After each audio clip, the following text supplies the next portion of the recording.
दर्शकों नमस्कार। मैं जितेंद्र कुमार आज फिर से आपके बीच एक नया वीडियो लेकर के आ गया हूं। वीडियो का शीर्षक है सुख और दुख कर्मों का फल है। जी हाँ, सुख और दुख कर्मों का फल है आज का शीर्षक है।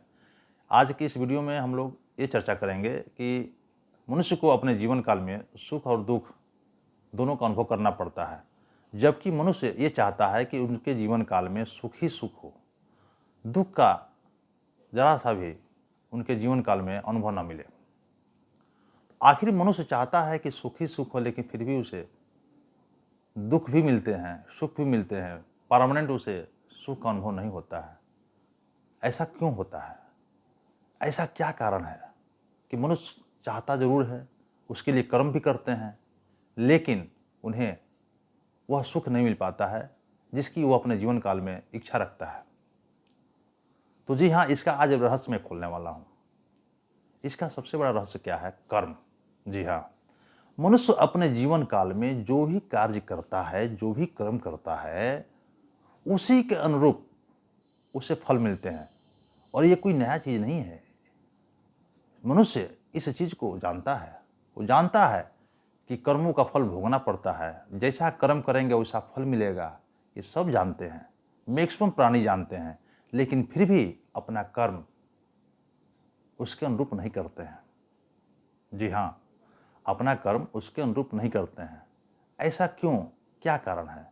इसका एक ही मात्र कारण है कि उसका खुद का अपने मन पर नियंत्रण नहीं है। अपने किए गए कार्य मन से करता है, हृदय से नहीं करता है, अपने आत्मा से पूछकर नहीं करता है।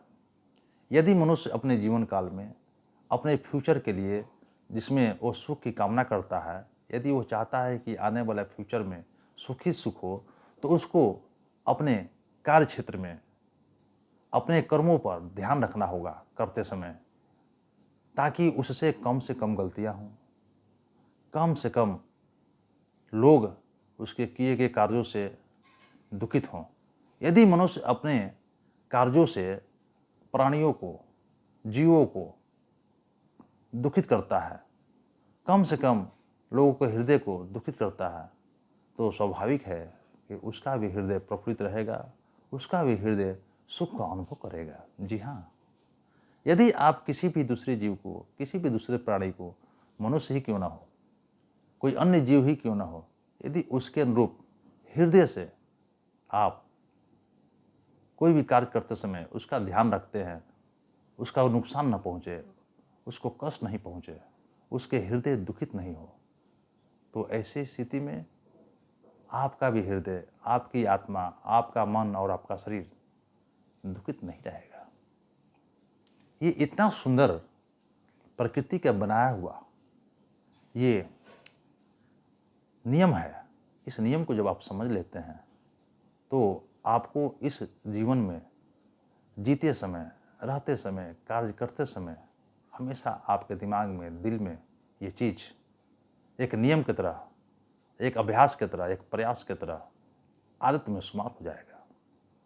एक हफ्ता या 10 दिन, 15 दिन यदि इस नियम को आप लगातार कंटिन्यूअस पालन करते हैं, यानी कार्य करते समय, हर एक कार्य को करते समय आप ध्यान रखते हैं कि क्या इस कार्य से किसी को हानि तो नहीं पहुंच रही है, क्या इस कार्य को करते समय मैं किसी को दुखित तो नहीं कर रहा हूँ, क्या इस कार्य को करते समय या इस कार्य के करने के बाद ऐसा तो नहीं कि किसी का इसका परिणाम गलत हो। इस बात को ध्यान में रखते हुए कोई कार्य आप करते हैं, तो आपका हृदय करुणा से जाग जाएगा, आपके अंदर एक दया की भावना उत्पन्न हो जाएगी। लॉ ऑफ नेचर, प्रकृति के नियम से बंध जाती है और एक आपके आदत में ये शामिल हो जाता है। यानी कि जब जब आप कार्य करेंगे, एक दया भावना से, एक करुणा में रह करके कार्य करते चले जाएंगे, और जब इस तरह से कार्य करते चले जाएंगे तो आपसे गलतियां होने की संभावनाएं बहुत कम हो जाती हैं। वैसे तो मनुष्य का तन जो है, ये कहा गया है कि मनुष्य गलती का पुतला होता है, तो 100% तो आप गलती को रोक तो नहीं पाएंगे, क्योंकि ये कर्म क्षेत्र है। कर्म क्षेत्र में बहुत सारी ऐसी चीज़ें होती हैं कि नहीं चाहते हुए भी गलती तो हो जाती हैं और कुछ गलती करनी भी पड़ती हैं। तो ऐसी स्थिति में यदि आप कर्म करते समय, कार्य करते समय अधिक से अधिक अपने कार्यों पर विशेष रूप से ध्यान रखते हैं ताकि दूसरे जीवों को, दूसरे प्राणियों को नुकसान नहीं पहुँचे, उसका हृदय दुखित नहीं हो, तो स्वाभाविक है कि उसकी रिटर्निंग आपको मिलेगी। तो जो शीर्षक मेरा था, सुख और दुख कर्मों का फल है, तो स्वाभाविक है कि इसमें कोई मैं नया चीज़ नहीं बोल रहा हूँ। मैं आपको याद दिला रहा हूँ कि आप कर्म करते समय हमेशा ये ध्यान रखें ताकि आपके द्वारा कभी भी कोई भी प्राणी दुखित ना हो। इसके लिए आपको थोड़ा सा और गहराई में जाना पड़ेगा। ऐसा तभी हो सकता है जब आपके अंदर, आपके हृदय में करुणा की भावना जागृत हो जाए, दया की भावना जागृत हो जाए। ये जैसे ही दया की भावना आपके अंदर जागृत हो गई, वह कर्म आपको गलत करने से रोकेगी। गलत कर्म आपके द्वारा होने से पहले ही आपका हृदय आपको रोक देगा। आपके अंदर सबकॉन्शियस माइंड इतना तगड़ा हो जाएगा, इतना बढ़िया से डेवलप हो जाएगा, और ये आपका जो कार्य क्षेत्र है उस कार्य क्षेत्र में एक शक्ति प्रदान करेगा। आपके अंदर धीरे धीरे धीरे अभ्यास होने के बाद आपके 200 मीटर के ऑरा में, 200 मीटर के रेडियस में एक ऐसा पॉजिटिव शक्ति, एनर्जी डेवलप हो जाएगी जो उसके कार्य क्षेत्र में जो भी प्राणी, कोई भी जीव आएगा वह आपसे प्रभावित हो जाएगा। उसके लिए आपको विशेष कुछ अलग से कार्य नहीं करना पड़ेगा। एक तरह की शक्ति ही अप्रत्यक्ष रूप से काम करेगी और वह शक्ति आपको सुखित तो करेगी, साथ साथ में जो आपके पास से गुजरेंगे, आपके पास जो रहेंगे, उनको भी सुख का अनुभव कराएगी। यानी कि आप केवल मात्र कर्म अच्छा कर करके अपने दुख को सुख में बदल सकते हैं।